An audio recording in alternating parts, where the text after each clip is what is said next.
여러분 안녕하십니까? 여러분께서는 민주시민의 책임과 의무는 무엇이라고 생각을 하십니까? 제가 이 세월호 침몰하는 사진을 여기다가 이렇게 좀 놨습니다.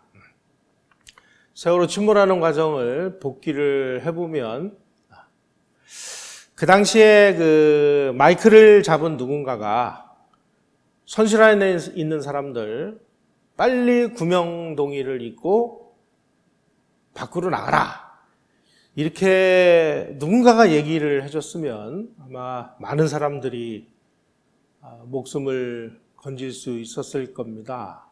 그런데 그때 그 상황에서 마이크를 잡고 있었던 사람은 그냥 얌전히 가만히 있어라 라고 얘기를 했어요. 그때는 가만히 있으면 안 되는 겁니다.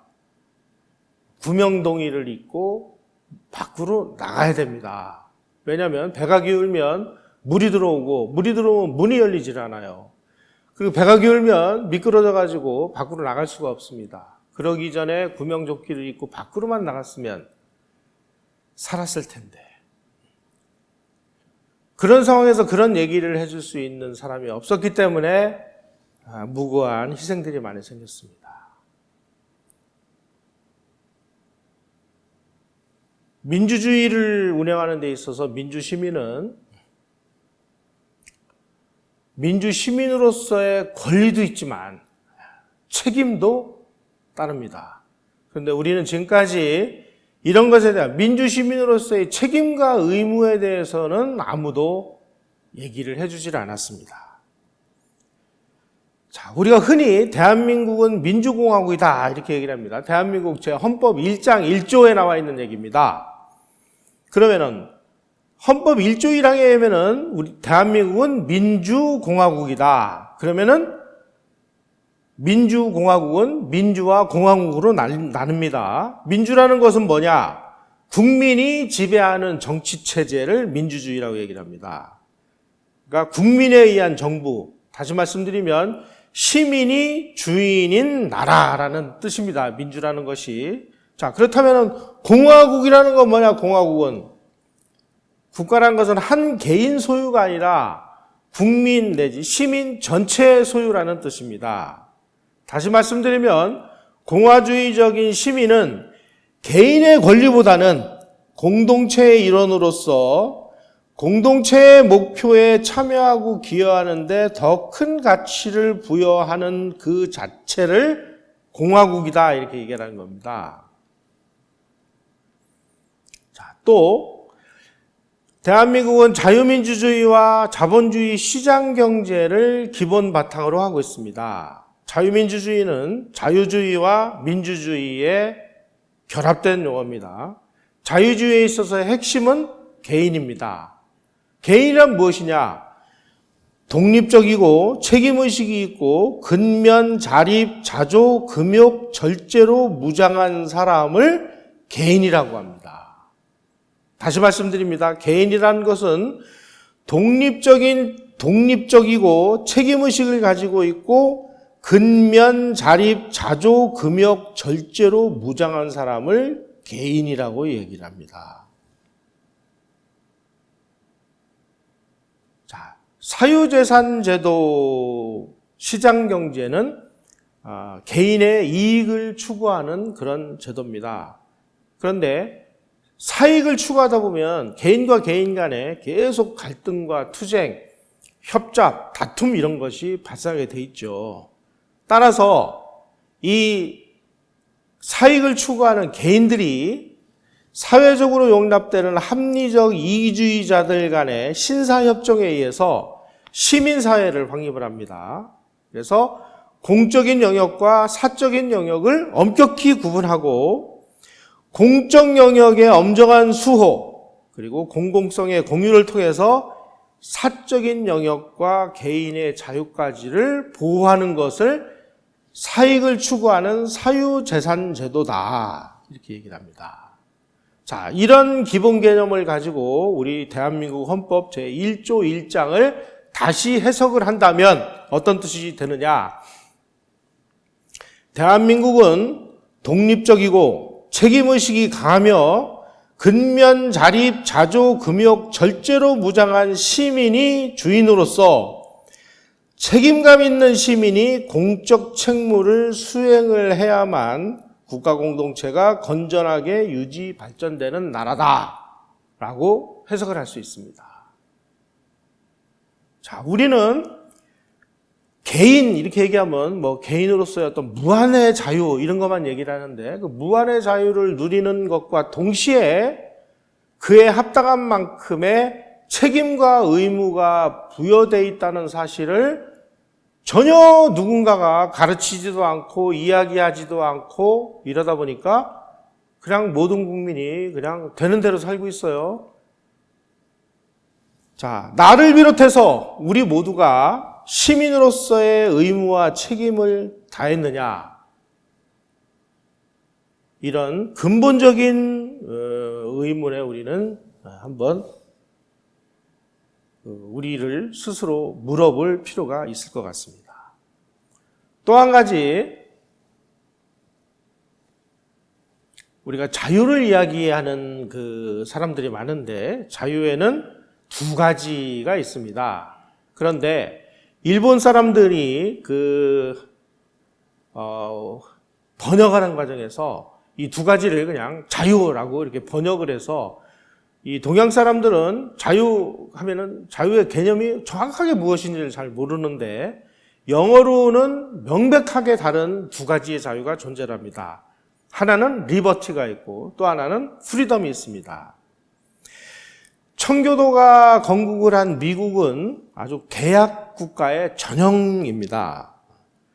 연방정부라는 것이 존재하기 전에 주정부가 만들어졌고 주정부가 존재하기 전에 자율적인 사회공동체가 만들어졌습니다.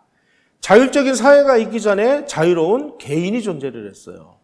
그러다 보니까 개인은 나의 생명과 재산은 누가 지키느냐? 사회나 국가가 지켜주는 게 아닙니다. 여러분 서부 영화를 보시면 악당이 나타나면 뭐 경찰을 불러요? 보안관을 불러요? 일단 내가 나와 내 가족과 내 사회 공동체를 내가 지키는 겁니다. 이 개인의 행복을 유지하기 위한 수단이 사회고 그리고 주정부고 연방정부입니다. 인종이라든지 언어, 종교가 많이 다른 사람들이 모여 사는 미국 사회는 법률에 의한 강제보다 사회에 의한 자유를 선호를 하는데 이 사람들이 주장하는 자유는 리버티라는 한마디로 얘기해서 뭐냐? 절제가 있는 자유다. 프리덤이라는 건 뭐냐? 동물적인 자유 혹은 물리적인 자유를 이야기합니다. 절제 있는 자유. 소위 말하는 시민으로서 책임, 권리와 함께 책임과 의무까지를 감당을 하는 자유를 이야기하는 겁니다. 리버티라는 것은 대한민국이라는 나라를 미국하고 비교해 보면 아주 정말 좀 특수한 부분이 발견이 됩니다. 한국인들은 이 청교도들처럼 자유로운 개인들이 모여서 사회를 구성한 그런 역사적인 경험이 전혀 없습니다. 그냥 전제군주 정치, 봉건제도 하에서 살다가 이 전제군주 정치가 일본에 의해서 망해서 일본의 식민지를 경험을 했고 그리고 식민지에서 해방이 되면서 대한민국이 건국이 됐고 그 대한민국 헌법에 의해서 정치적인 자유, 사회적인 자유를 누렸지 그 이전까지는 개인으로서의 정치적 자유나 사회적 자유를 누려본 적이 한 번도 없고 개인으로서의 자유가 무엇인지를 단 한 번도 향유를 하지를 못한 상황이었습니다. 때문에 이 자유에 필연적으로 부수되는 이 책임과 의무가 뭔지조차도 모르고 있는 채 대한민국이 건국된 지 70년 이상을 이렇게 살아왔습니다. 한민족 역사상 개인의 자유, 자유민주주의와 시장경제의 향유, 개인이 하늘로부터 주어진 천부적인 자유를 누릴 수 있는 그런 권한이 주어진 것은 대한민국의 헌법이 만들어지고 대한민국이 건국된 이후부터였습니다. 다시 말씀드리면 그냥 조선의 전제군주 정치하에서 그냥 찌 눌려 살던 이 백성들이 일제 신민으로 변했다가 느닷없이 국가의 주인이 돼버리다 보니까 주인으로서 권리만 계속 주장을 하지 이 책임과 의무는 무엇인지는 어느 누구도 묻지도 따지지도 않고 가르치지도 않았다는 뜻입니다. 그러다 보니까 주인으로서의 권리와 의무가 뭔지조차도 모르는 상황이 됐습니다. 국가의 주인이 되었으니까 주인으로서의 권리와 함께 책임도 다 짊어져야 됐습니다만은 그에 대한 교육이나 이런 게 전무하다 보니까 지금 사회 지도층의 탈세, 병역 기피, 어떻게 사회 지도층으로 올라갈수록 병역 기피율이 높아지고 현역 복무율이 현저히 낮아집니까? 그리고 고관대작들이 인사청문회 할 때 되면은 나오는 게 뭐예요? 다 논문 표절에다가 그야말로 정말 얘기하기도 부끄러울 정도의 이런 일들은 국가의 주인이 되기 위한 어떤 아무런 준비가 안 돼 있는 상황이라는 것이죠. 게다가 대한민국의 모든 국민들은 미국 국민들은 리버티를 추구하는 반면 다시 말씀드리면 절제 있는 자유, 더 다시 말씀드리면 주인으로서의 권리와 함께 책임과 의무까지를 수용하는 자유를 추구하는 반면에 이 대한민국 국민들은 그러한 리버티가 아니라 절제 없는 자유, 동물적인 자유를 그야말로 무제한의 인간의 욕망을 허용하는 자유를 지금 추구하고 있다는 뜻입니다.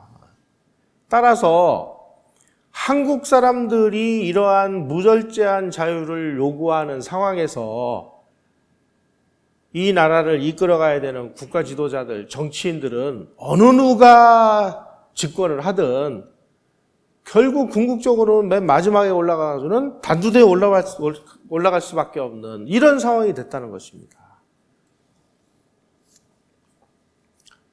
한국의 국가 지도자들 중 누구나 민주주의의 십자가를 지고 고난의 험로를 달리지 않은 사람이 어디 있습니까? 이것은 바로 이 절제 없는 자유를 추구하는 한국 국민들의 이 사고방식 때문이다라고 말씀드릴 수 있습니다.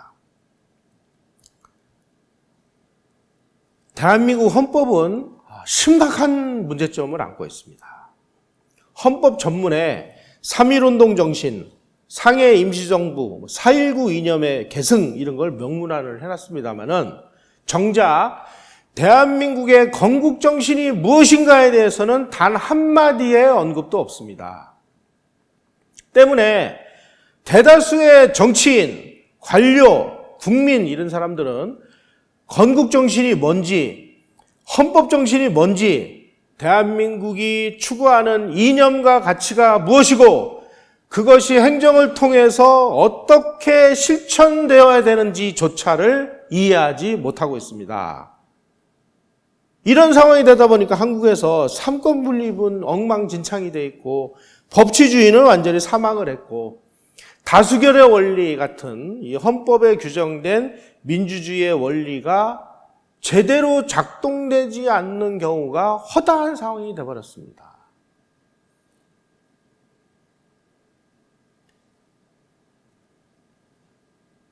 게다가 우리 국민들의 선거를 통해서 국가 파괴 세력들이 대거 지금 국회에 진출해 있다는 사실. 지금 국회에 진출해가지고 국민들 염장을 지르는 그런 사람들이 도둑질을 해서 담 넘어가지고 국회에 입성한 게 아닙니다. 다들 선거에 의해서 국민들의 한 표에 의해서 대한민국을 파괴하겠다고 주장하는 사람들을 우리는 국회에 보냈습니다. 21대 총선은 정말 국가의 정상성을 회복할 수 있는 절호의 기회였음에도 불구하고 오히려 선거를 통해서 국가를 파괴하겠다고 나서는 세력들에게 입지를 강화해주고 면죄부를 주고 그 사람들에게 거의 3분의 2에 준하는 그런 의석을 누가 줬느냐? 대한민국 국민들이 준 겁니다. 대한민국 국민들이.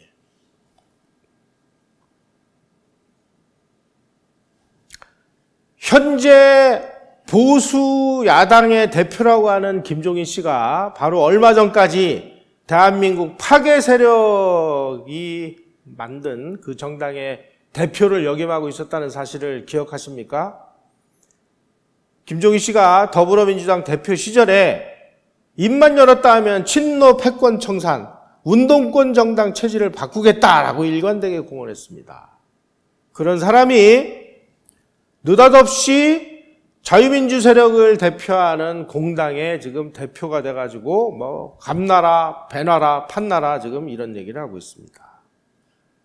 과거에 주체사상을 신봉을 하고 대한민국을 뒤엎겠다고 그래서 공산사회를 만들겠다고 주장을 했던 핵심 운동권 세력들이 21대 국회에 상당수 진출해 있습니다.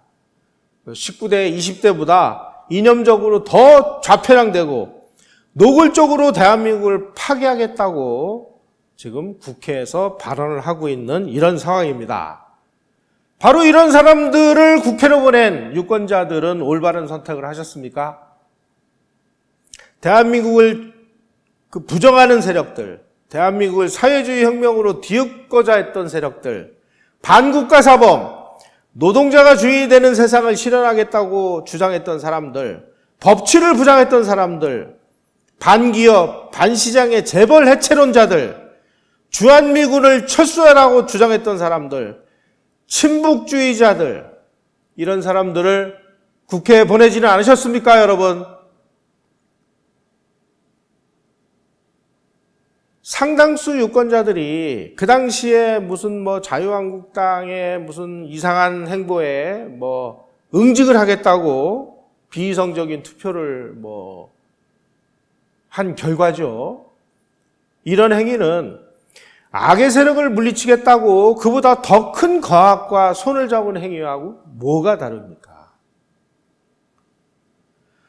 운동권 정치는 국가를 해치고 국민들을 악으로 빠뜨린다는 사실을 알면서도 우리는 그런 사람들이 지금 입법을 하고 국정을 감시를 하고 이런 나라에 살고 있습니다. 이런 상황에서 대한민국이 정통성이 부정이 안 되면 이상한 거 아니겠습니까? 그리고 그런 사람들은 지금 현재 어떤 통일을 원하고 있는 것일까요? 우리 국민들이 찬 바닷물 속에서 헤매다가 총을 맞아 죽고 불태워 죽는 이런 상황이 지금 발생하고 있음에도 불구하고 지금 이상한 무슨 사과 편지 하나로 인권이 어쩌고 이런 모습을 보면 이 사람들은 어떤 통일인지는 묻지도 따지지도 말고 무조건 통일을 하자라고 외치고 있는 건 아닐까요? 이러한 국가 파괴 세력들이 한국 사회의 이 권력의 중심축으로 올라서기 시작한 전기는 1980년 광주 사태부터였습니다. 1980년에 광주의 봄을 겪으면서 이 대학가의 이 좌익 세력들은 진보라는 이름으로 좌경 이데올로기를 수용을 했고, 제가 이 좌경 이데올로기라고 말씀을 드립니다만 다시 말씀드리면 친공산당 이데올로기입니다. 자주라는 이름으로 북한의 주체사상을 받아들였습니다. 이렇게 공산화되는 운동권, 마르크스 레닌주의, 모택동주의, 제3세계 혁명론, 주체사상으로 무장을 하고 반제국주의, 민중혁명을 지향하는 이런 세력들이 지금 계속 겉에서만 돌다가 지금 한국 사회의 주류 세력으로 들어와 가지고 국회를 장악하고 언론을 장악하고 청와대를 장악하고 사법부를 장악하고 문화계를 장악하고 예술계를 장악하고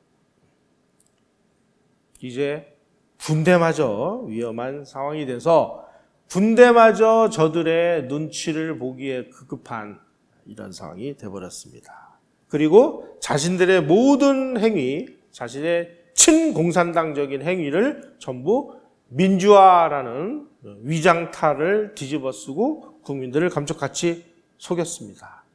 이 사람들은 민주화라는 탈을 쓰고 체제변혁운동, 다시 말씀드리면 공산화 혁명을 시도했던 것입니다. 1980년대 민주화운동이라고 하는 민주화운동의 진짜 맨 얼굴은 무엇이냐? 그 안에는 정말 순수한 민주화를 열망한 세력도 있었습니다만은 민족해방을 주장하는 NL, 계급해방을 주장하는 PD 계통의 체제변혁 세력, 종북 주사파 세력까지 혼재되어서 대한민국을 완전히 기울어진 운동장으로 만들기 시작했다는 뜻입니다. 특히 이 조정래라는 사람의 태백산맥, 그리고 의식화의 은사라고 하는 한양대 리영희 교수 같은 사람이 남한은 친일파와 미제국주의자들의 강요에 의해서 분단 정부를 수립했으므로 정통성이 없고 항일 무장투쟁의 주체인 북한에 정통성을 부여해야 된다라고 국민들을 선동하고 문화적으로 물들게 만들어버렸습니다.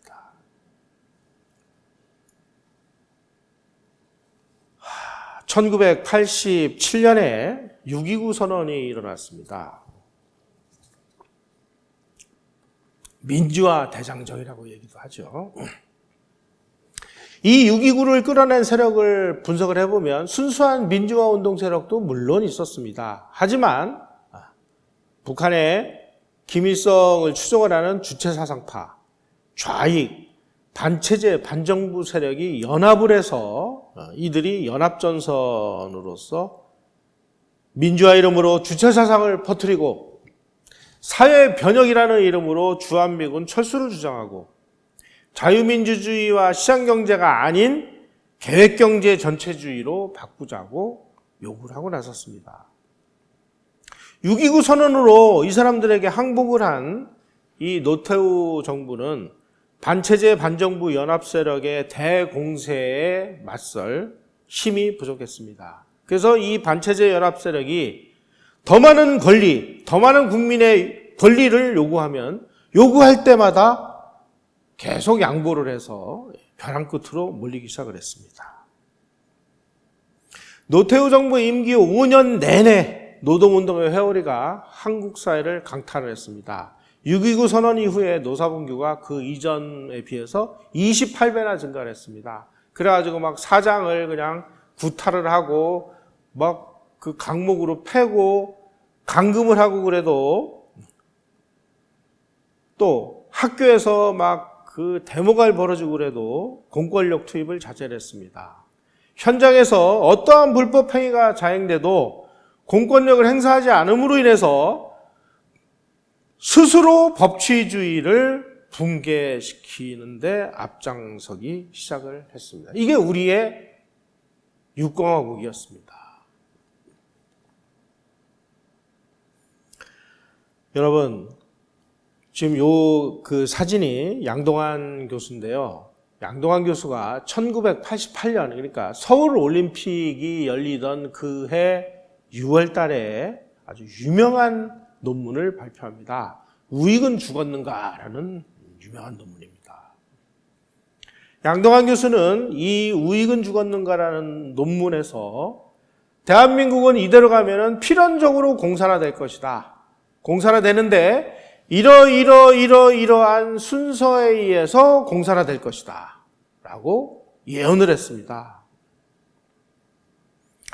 민주화 세력 내에 또아리를 틀고 있는 반체제 반국가 세력의 실체를 폭로한 것도 양동환 교수였습니다.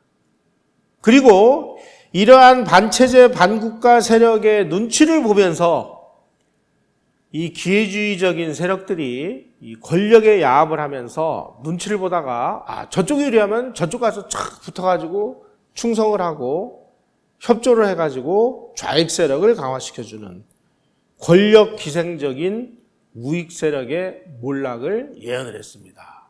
오늘날 여러분, 대한민국을 지키는 진정한 우익 세력이 존재한다고 보십니까? 저는 불행하게도 우익 세력은 글쎄요, 권력 기생적인 사람들은 있을지 몰라도 진정한 우익이 있는지 없는지에 대해서 정말 자신 있게 이야기를 할 수 없는 이런 상황이 되어버렸습니다. 양동완 선생의 글이 발표된 지 정확하게 32년이 흘렀습니다. 오늘날 대한민국의 상황과 양동완 선생이 우익은 죽었는가라고 그 구구절절히 외친 그 논문과 비교를 해보면 양동완 선생이 우려했던 것보다 훨씬 더 심각한 좌익 세력의 도전에 직면해 있습니다.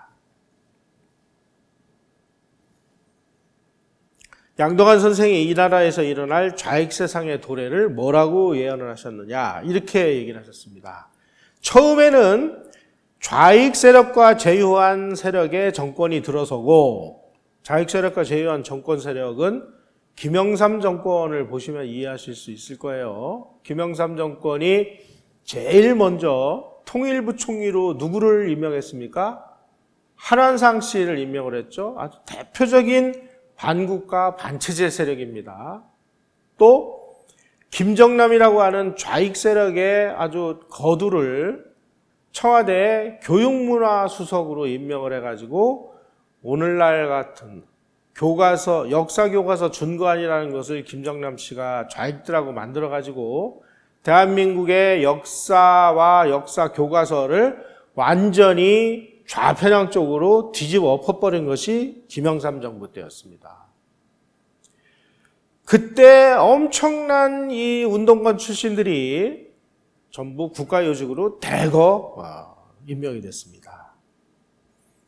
그걸 얘기하는 겁니다. 처음에는 좌익 세력과 제휴한 세력의 정권이 들어서고, 그 다음엔 좌익 세력이 주도하는 연합 세력 정권이 들어서고, 요거는 아마 김대중 정부나 노무현 정부를 얘기하는 것 같아요. 궁극적으로는 완전한 공산 정권이 들어설 것이다. 오늘날 문재인 정권이 어떤 행태를 보이고 있는지 한번 이 양동완 선생의 이 예언과 한번 비교해 보시기 바랍니다. 자, 이렇게 우리가 따진다면 대한민국을 결정적으로 망치는데 적극적으로 협조한 사람들은 누구냐? 김종필 같은 사람이죠. 김종필 같은 사람이 3당 합당을 해서 김영삼을 대통령으로 만드는데 적극적으로 도와줬죠. 그리고 나서 무슨 짓을 했습니까? 김대중과 DJP 연합이라는 것을 만들어서 김대중 좌익 정권을 만드는데 결정적으로 공헌을 했죠. 보수파의 핵심 거두라고 하는 이런 사람들의 이 뻘짓이 오늘날 대한민국을 이 모양으로 만드는데 가장 결정적인 공헌을 했다는 이유. 보수 세력이라는 사람들 정신을 한번 차리고 이런 모습으로 한번 복귀해 보시기 바랍니다. 완전한 공산정권 창출이 늦어진 이유는 양동완 선생이 1988년에 이 우익은 죽었는가라는 이 논문을 발표하고 그 다음 해 소련이 무너지고 동구권이 무너지면서 시간이 좀 걸렸기 때문입니다. 노태우 정권 시절서부터 이게 이제 소위 말하는 반체제 연합 세력에게 등 떠밀려가지고 뭐 6.29 항복을 한 이 정권이다 보니까 그냥 막 공권력에 도전하고 뭐 법치를 무너뜨리고 그래도 이게 민주주의야. 그러면 그게 민주주의가 되는 이런 생각이, 이런 일들이 비일비재하게 벌어지기 시작했습니다. 그리고 김종필 씨 같은 이런 그 사람들이 앞장서서 김영삼 정부를 출범시키고 나서 제일 먼저 무슨 일이 벌어졌습니까? 취임식에서 어떠한 동맹국보다도 민족이 우선한다. 이런 연설을 했습니다. 우리는 한미동맹인데 한미동맹보다 북한이 더 중요하다. 이렇게 얘기한 겁니다. 그리고 통일부총리라는 사람이 북한에다가 쌀을 주기 시작을 했죠. 우리가 쌀을 싣고 가는 우리 대한민국 그 선박이 국제법에 의하면은 선박은 그 나라 영토로 간주가 됩니다. 그래서 대한민국의 태극기를 개항을 하고 북한 항구에 들어갔는데 그 태극기를 내리라고 대한민국임을 스스로 포기하는 짓을 벌였습니다. 그리고 무슨 역사 바로 세우기 재판이니 뭐 좌익 세력의 국가 요직의 등용이니 뭐 사실 김영삼 정부는 명백하게 좌익 정권입니다. 단지 우리는 그것을 모르고 있었을 뿐이에요. 대한민국의 정통성과 정체성을 파괴하는데 앞장선 김영삼 정부를 우리는 뭐 민주화의 투산이 뭐니 하면서 미화 찬양하기에 급급했습니다. 드디어 이 사람은 대한민국의 건국의 역사의 현장이었던 중앙청 건물을 옛날 조선 총독부 건물이다라고 하면서 폭파 철거를 시켜버렸습니다. 덕분에 우리는 건국의 현장을 잃었고 대한민국 1공화국에서부터 3공화국 때까지의 대통령들의 집무실을 잃어버렸고 재헌국회가 탄생한 그 역사 현장을 잃어버렸습니다. 그리고 김영삼은 김대중, 노무현, 문재인으로 이어지는 좌파 정권 탄생의 숙주 역할을 대단히 훌륭하게 수행을 했습니다. 좌익들이 물론 열심히 투쟁한 것도 있지만 이 보수파들의 뻘짓, 헛발질, 그리고 의도적으로 투항, 권력의 빌붙기 이런 일들이 자행되면서 만들어진 비참한 결과입니다. 민주주의의 석학 그러면은 로버트 달이라는 교수를 꼽습니다. 이 로버트 달의 연구에 의하면은 미국이 2차 세계대전이 끝난 다음에 옛날 영국이라든지 독일이라든지 프랑스라든지 이런 데에서 식민지를 가지고 있었던 그런 나라들을 독립시킨 다음에 자유민주주의, 시장경제 이런 거를 갖다가 도입을 하면 잘 돌아갈 걸로 그렇게 믿고 다 강제적으로 그렇게 했습니다. 그런데 다 실패를 했어요. 아마 그 중에 성공한 건 대한민국 정도겠죠. 왜 이렇게 실패를 할까 하고 로버트 달이라는 사람이 의문을 가지고 연구를 한 것이 이 민주주의라는 책입니다. 이 양반이 연구를 하고 보니까 야, 민주주의라는 것은 그냥 뭐 제도나 이런 걸 그냥 준다고 해서 되는 게 아니구나. 첫째, 민주주의가 원활하게 작동하기 위해서는 1인당 국민소득 4,000불 내지 7,000불 정도의 경제 여건이 만들어져야 되는구나. 다시 말씀드리면 지금 굶어 죽는데 무슨 놈의 민주주의입니까? 일단 사람부터 살고 봐야죠. 그러기 위해서는 이런 물적 토대와 산업적인 기반이 만들어져야 된다. 두 번째, 탄탄한 중산층이 만들어져야 된다. 제가 중남미를 여러 번 출장을 갔는데요. 중남미에 가보면 극소수의 잘 사는 계층, 아주 엷은 중산층, 절대 다수의 극빈층 이렇게 구성이 되어 있습니다. 사회가. 그 당시 중남미에서 중산층이 가장 발달했다고 하는 칠레를 가보니까요. 칠레의 중산층이 25%가 안 돼요. 약 3% 정도의 아주 부자 계층, 25%의 중산층, 나머지 70몇 프로는 다 극빈층입니다. 그러니까 이게 뭐 휘청휘청하는 거죠. 잘 훈련된 중산층이 있어야만 이 중심을 잡고 민주주의를 할 수 있다. 그리고 이 중산층들이 민주주의를 제대로 수행하기 위한 민주시민 교육이 되어 있어야 된다. 자, 그러면 한국 사회에서 1인당 국민소득 4,000불에서 7,000불 사이로 들어간 게 언제냐? 1987년 전두환 정부, 1988년 노태우 정부, 요 무렵에 우리가 1인당 국민소득 5,000달러 정도에 올랐습니다. 그해 6.29 선언이 있었습니다. 그래서 명실상부한 민주화 시대로 이행했다고 하는데, 어쨌든 로버트 달의 이 연구와 한국 사회의 이 상황을 딱 비교해 보면 맞죠? 그러면 그 이전에 이승만 박정희 정부 시절에 왜 너희들은 서구식 민주주의를 안 했어? 라고 얘기를 하는 건 어떻게 되는 거예요? 아니, 그런 걸 할 수 있는 어떠한 조건도 갖춰져 있지 않은 상황인데 너 그때 왜 서구식 민주주의 안 했어? 라고 이렇게 비판하는 것은 이건 옳지 않다는 거예요. 그러면 그 시절은 뭐라고 얘기하느냐? 정상적인 민주주의가 가능하도록 하기 위해서 물적 토대, 산업적 여력, 중산층을 양성하는 권위주의적 통치 시대였다. 이렇게 우리는 정의를 하고 있습니다. 민주시민이 없는 곳에 민주주의는 없습니다. 아리스토텔레스는 성숙하고 책임있는 시민사회를 정착시켜야 민주주의를 성공적으로 운영할 수 있다라고 얘기를 했습니다. 민주시민이 있어야만 민주주의는 정상 작동하는 것입니다. 그러면 우리가 지금보다 더 성숙된 진짜 서구식 민주주의를 하려면 우리에게 필요한 건 뭐냐?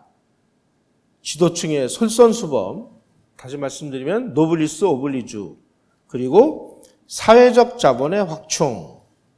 사회적 자본이라는 것은 무엇이냐? 이거 어렵게 생각을 할 필요 없습니다. 사람과 사람 간의 약속, 신뢰, 배려, 준법, 신용, 약속이행, 법규나 규칙의 준수, 이런 거를 사회적 자본이다라고 얘기를 합니다. 지금 우리는 이 사회적 자본이 제대로 지켜지고 있습니까? 입만 열면은 거짓말이고, 입만 열면은 사기극이고, 사회 지도층이라는 대한민국 법무부 장관이라고 하는 이 남녀가 지금 행하고 있는 이 버라이티 쇼를 보시면 대한민국의 지도층이 얼마나 거짓말을 하고 있는지 아닌지도 모르는, 내가 지금 하고 있는 말이 거짓인지 아닌지 또 모르니까 신용이라든지 신뢰라든지 약속이행이라든지 법규나 규칙의 준수라든지 하는 이야기를 우리가 입 밖에 낼 수가 있을까요?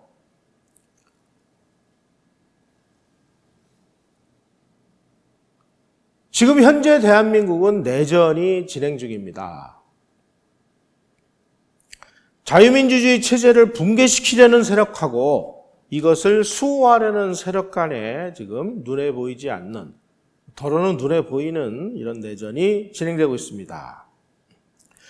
1980년대 후반부터 반공적 자유민주주의와는 정반대되는 생각을 가진 혁명 세력이 급성장을 해서 이 국민들의 사상적인 합의가 완전히 와해돼 버렸습니다.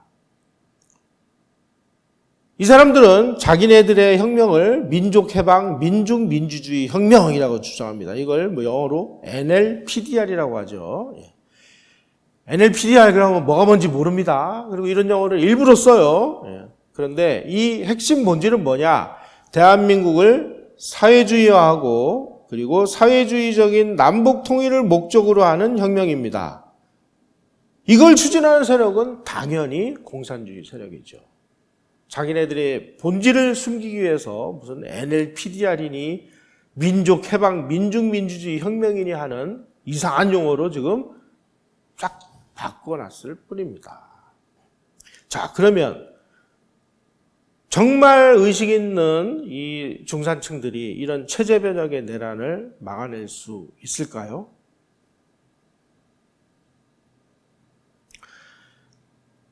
(2016년부터) 촛불 시위가 막 벌어지고 있을 때 촛불 세력들이 처음에는 어떤 계획을 가지고 있었느냐? 처음에는 박근혜 대통령을 강제 사퇴시킨 후에 비상시국 대책회의라는 초헌법적 기구를 조성을 해서 자유민주주의 체제가 아닌 새로운 정치 체제를 수립하려고 시도를 했었습니다. 그런데 자유민주주의 수호 세력이 태극기를 들고 반체제 세력의 촛불 집회에 대거 대항함으로 인해서 맞불 집회를 열고 이름으로 인해서 이 맞불 집회에 밀려가지고 결국 자기네들의 이 작전을 바꾼 거죠. 박근혜 세력을 탄핵시킨 후에 문재인 정권을 탄생시켜서 체제 변혁을 추구하기로 전략을 바꿨습니다.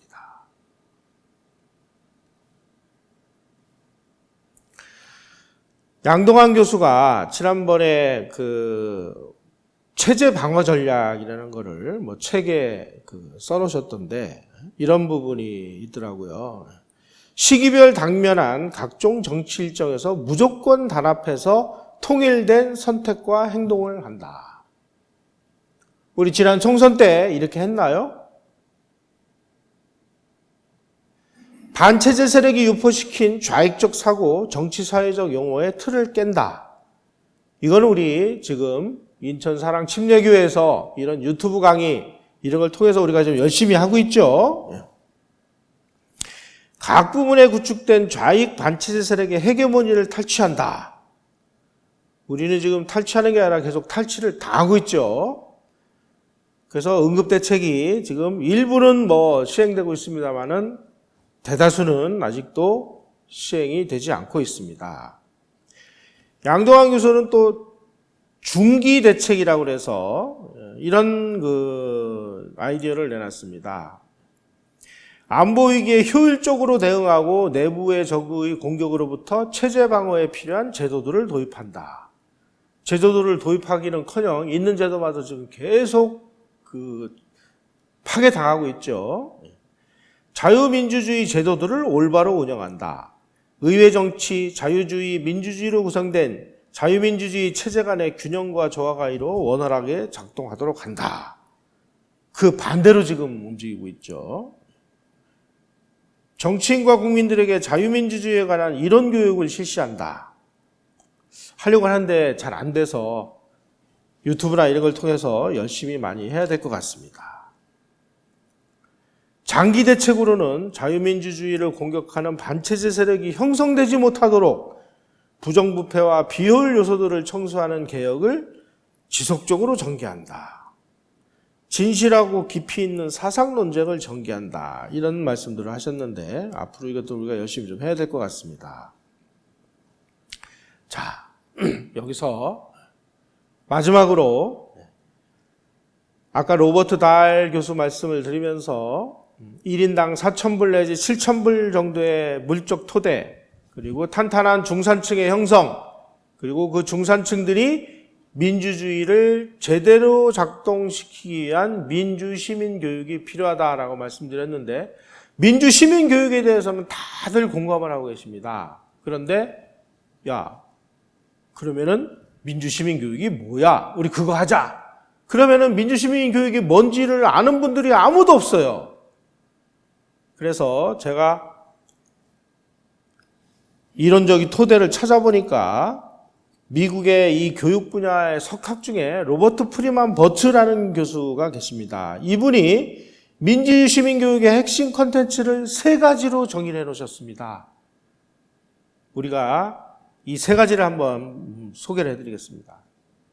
민주시민교육이란 건 뭐냐? 첫째, 건국의 역사와 이념을 제대로 가르쳐야 된다. 그래서 국가가 지향하는 목표를 전 국민들이 뚜렷하게 알 수 있도록 가르치는 것이 중요하다. 그게 민주시민교육의 핵심이다. 둘째, 헌법의 정체성을 제대로 가르쳐야 된다. 헌법의 내용과 정신, 법치주의를 가르쳐야 된다. 그런데 우리는 법무부 장관들이 지금 법치를 스스로 지금 무너뜨리고 있죠. 일부러 그런 사람들을 장관으로 임명을 해서 법이라는 것은 정말 개똥이야. 이렇게 지금 혐오감을 가지도록 의도적으로 만들고 있는 거 아닌가라는 생각이 들 정도로 지금 엉망진창입니다.